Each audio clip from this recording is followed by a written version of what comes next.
नमस्कार मित्रांनो, आजच्या व्हिडिओमध्ये आपण बघूया इयत्ता 10वी भाग 2 सराव संच 3.3 मधील सर्व गणिते समजून घेण्यासाठी व्हिडिओला शेवटपर्यंत बघा व कुठेही स्किप करू नका, म्हणजेच तुम्हाला सर्व प्रश्न व्यवस्थित समजतील. आणि अजूनही तुम्ही आपल्या स्टडी व्यू चॅनलला सबस्क्राईब केले नसेल तर सबस्क्राईब करा. तर चला आपण सराव संच मधील पहिलं गणित बघूया. केंद्र C असलेल्या वर्तुळावर जी, डी, ई आणि एफ हे बिंदू आहेत. कोन ECF चे माप 70 अंश आणि कंस DGF चे माप 200 असेल तर कंस DE आणि कंस DEF यांची मापे ठरवा. मग आता आपल्याला प्रश्नामध्ये काय दिलंय? ECF चं माप दिलंय. ECF या कोणाचं माप दिलंय ते आहे 70 अंश आणि आपल्याला माप कंस DGF चं माप दिलंय ते 200 अंश आणि आपल्याला काय विचारलंय? कंस DE आणि DEF चं माप विचारलंय. म्हणजे या कंसाचं माप आणि या DEF चं माप विचारले. मग आपल्याला काय काय दिलंय ते आधी आपण लिहून घेऊया. तर काय दिलंय? कोन ECF बरोबर 70 अंश दिलाय. त्यानंतर माप कंस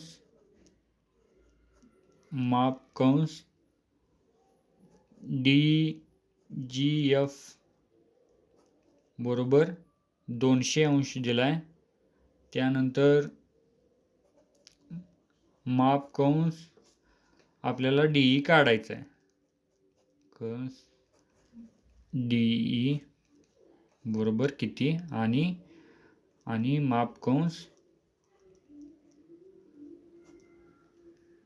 DEF बरोबर किती. तर आता इथं बघा, कोन ECF बरोबर 70 अंश म्हणून जर हा ECF हा कोन जर 70 अंश असेल तर कंस EF पण 70 अंशच असणार आहे, कारण की ते संगत केंद्रीय कोन आहेत. म्हणून माप कंस EF बरोबर 70 अंश, कारण संगत केंद्रीय कोन आहेत. संगत केंद्रीय कोन.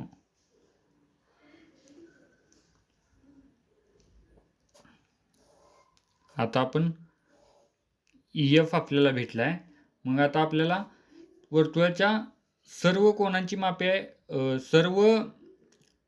संपूर्ण कंसाचं माप 360 अंश असते हे तर माहिती आहे. म्हणून आता आपल्याला EF भेटलाय, DGF पण माहिती आहे. तर आता 360 मधून हे पूर्ण वजा केल्यानंतर DE मिळेल. म्हणून आपण काय करूया?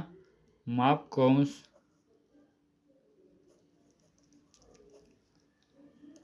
DGF अधिक माप कंस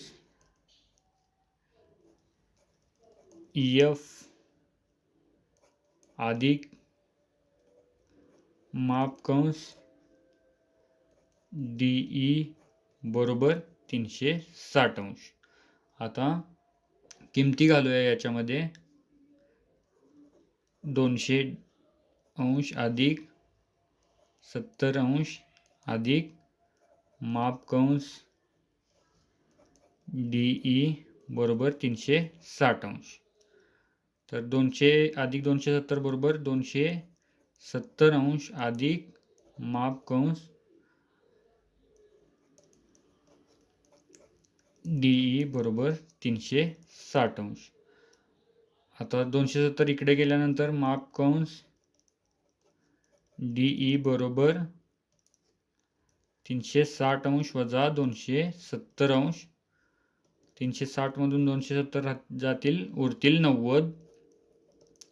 कंस DE बरोबर 90 अंश. आता आपल्याला हा कंस भेटलेला आहे.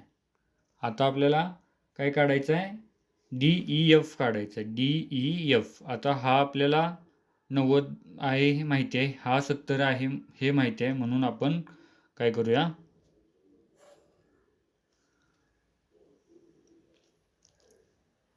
माप कंस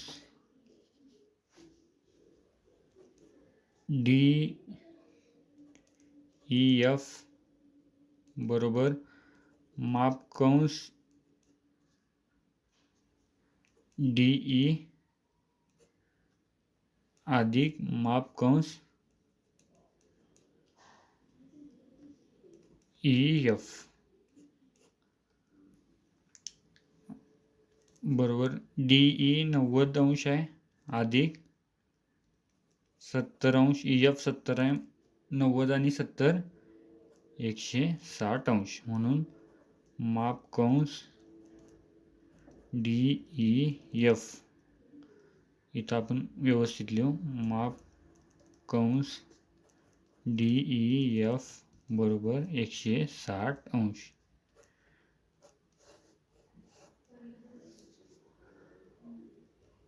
आता आपण दुसरा प्रश्न बघूया.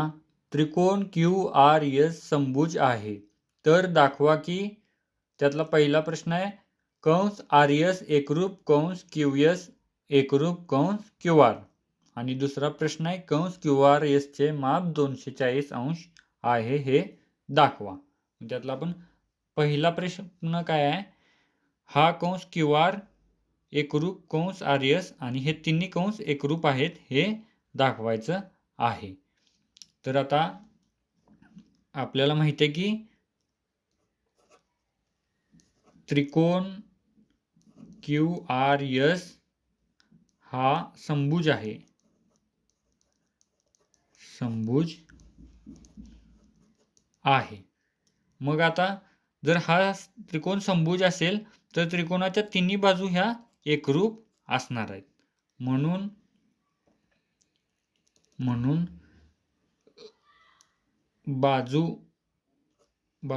जीवा QR एकरूप जीवा RS एकरूप जीवा SQ ह्या तिन्ही जीवा एकरूप आहेत. मग ह्या एकरूप जीवांचे संगत कंस पण एकरूप असतात हे आपण त्या प्रमेयात शिकलेलो आहे. मग इथं लिहून घेऊ आपण एकरूप जीवांचे संगत कंस एकरूप असतात. म्हणून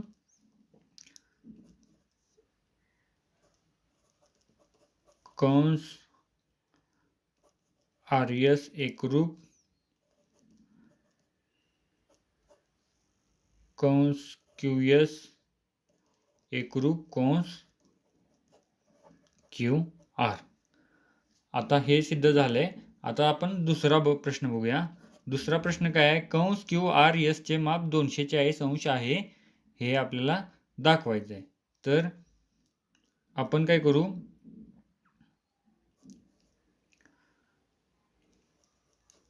कंस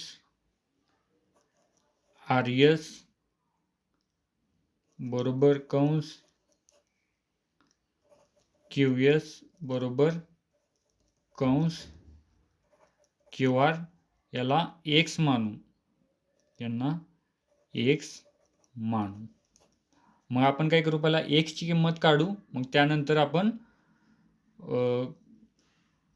QRS चं माप 240 हे दाखवता येईल आपल्याला. मग काय कंस RS माप कंस RS अधिक माप कंस QS अधिक माप कंस QR बरोबर 360 अंश. वर्तुळाच्या सर्व कंसाचं माप 360 अंश असते हे आपल्याला माहिती आहे. आता पण X अधिक X अधिक X बरोबर 360 अंश. 3x बरोबर 360 अंश. आता 3 इकडे गेल्यानंतर 360ला भागिले होतील, म्हणून 360 भागिले 3. 3 एके 3, 12 त्रिक 36, म्हणून 12. 0 0. x बरोबर 120 अंश. म्हणजे या प्रत्येक कोणाचं माप हे 120 अंश आहे, याचं. आता आपल्याला काय दाखवायचं, क्यू आर अधिक आर एस बरोबर 240 अंश. इकडे करू आपण.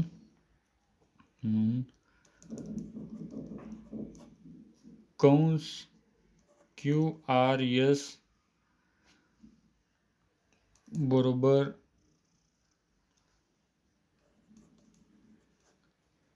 कंस क्यू आर अधिक कंस आर एस.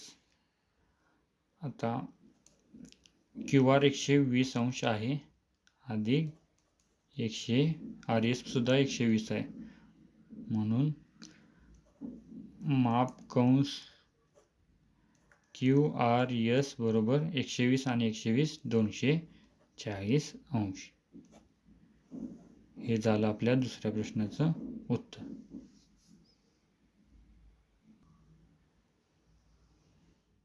आता आपण तिसरा प्रश्न बघूया. आकृतीमध्ये जीवा ए बी एकरूप जीवा सी डी, तर सिद्ध करा कंस ए सी एकरूप कंस बी डी. म्हणजे आकृतीमध्ये जीवा ए बी आणि सी डी एकरूप आहेत, तर आपल्याला कंस ए सी आणि कंस बी डी हा एकरूप आहे हे दाखवायचं आहे. तर आपण लिहून घेऊ.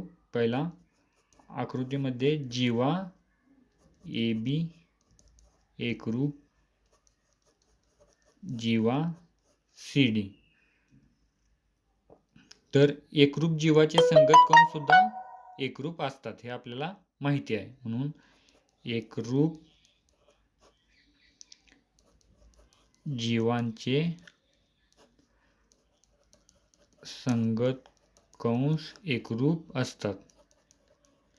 लिहून घेऊ आपण असतात. म्हणून कंस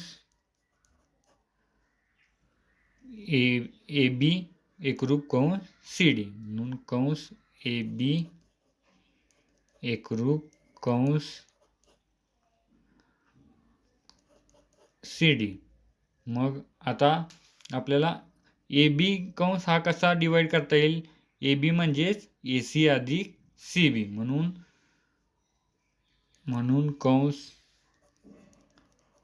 कंस ए बी बरोबर ए सी अधिक कंस सी बी. तसंच इकडं पण काय आहे, कंस सी डी बरोबर सी बी अधिक बी डी बरोबर कंस सी बी अधिक कंस बी डी.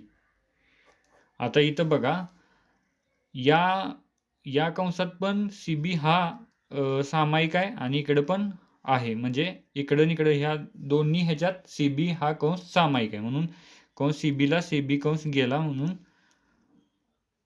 म्हणून कंस ए सी बरोबर कंस बी डी हे आपल्याला सिद्ध करायचं होतं. म्हणून कंस ए सी एकरूप कंस बी डी हे आपलं तिसरं गणित झालेलं आहे सगळं.